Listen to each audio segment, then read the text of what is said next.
एक छोटी सी घटना मुझे याद आती है, 2006-07 की होगी। मैं एक हॉस्पिटल में काम करता था, चेल्सी वेस्टमिनिस्टर हॉस्पिटल। लड़का आया रात के वक्त, 27-28 साल का रहा होगा, और बहुत पढ़ने में बहुत कुशाग्र बुद्धि, कैम्ब्रिज उसने टॉप किया था, बहुत अच्छी जगह से था, दिखने में भी काफ़ी डायनेमिक पर्सनैलिटी थी उसकी। और पिता उसके लंदन के सबसे रिच लोगों में से एक थे, जो वहाँ की 3 सबसे टॉप स्काई स्क्रैपर से उसमें से एक को ओन करते थे। बड़ा रिच बैकग्राउंड था। और लड़का जब तक 26-27 का हुआ, उसको कोकेन लेने की आदत पड़ गई। तो क्या है, कोकेन लेता था। अब कोकेन लेने में क्या होता है कि एक आदत पड़ जाती है, एक बीमारी हो जाती है जिसको हम लोग बोलते हैं लिलीपुशियन हेलुसिनेशन। लिलीपुट से शब्द आया है। गुलिवर एंड लिलीपुट कहानी सुनी होगी आपने, कि छोटे छोटे इंसान दिखाई पड़ते हैं, है नहीं, पर उसको दिखाई पड़ते हैं कि मेरे शरीर पर छोटे छोटे कीड़े, छोटे छोटे इंसान चल रहे हैं।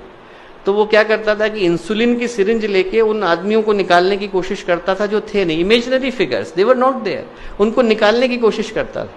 तो जिस रात को हमने देखा, 27 छेद पूरे शरीर में थे कोकेन लेने के कारण, और बिल्कुल बहुत बुरी स्थिति थी।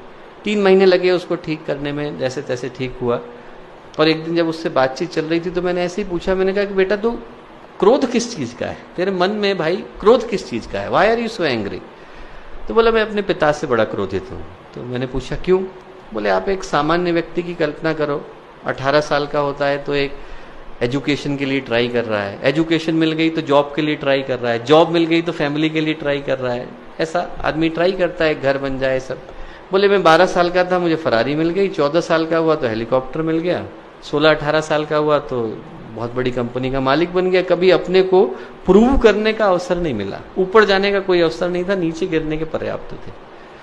तो मैंने कहा देखो भाई, तुम्हारे पिता इसके लिए रिस्पॉन्सिबल हो भी सकते हैं, नहीं भी हो सकते हैं। उनका इंटेंशन कभी ये नहीं था कि तुम्हारा जीवन बर्बाद हो, उनने तो अपनी ओर से अच्छा ही करने की सोची।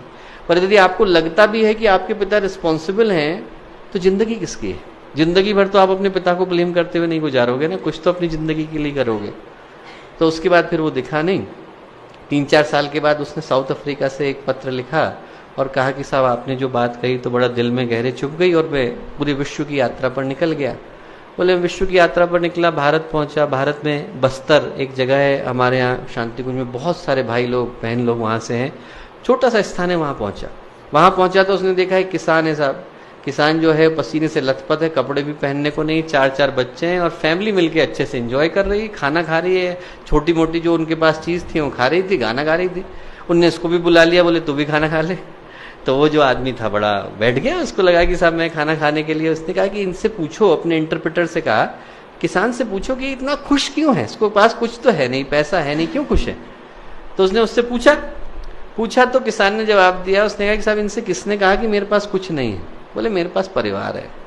और उसने ये प्रश्न बात सुनी, बोला मैंने तुरंत अगली फ्लाइट लंदन की पकड़ी, लंदन पहुंचा, और पहुंच करके सबसे पहले अपने पिता को गले लगाया।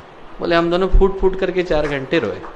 आदमी के अंदर इतना भाव भरा हुआ है, हमको पता नहीं चल पाता, हम लोग को लगता ही नहीं, हम कभी पूछ ही नहीं पाते। हम छोटे छोटे होते हैं, अपने माता पिता से जिद कर देते हैं कि साहब आप एंड्रॉइड लेके आओ, कभी ये नहीं पूछते कि साहब आपकी छोटी सी जॉब है, लाओगे कैसे?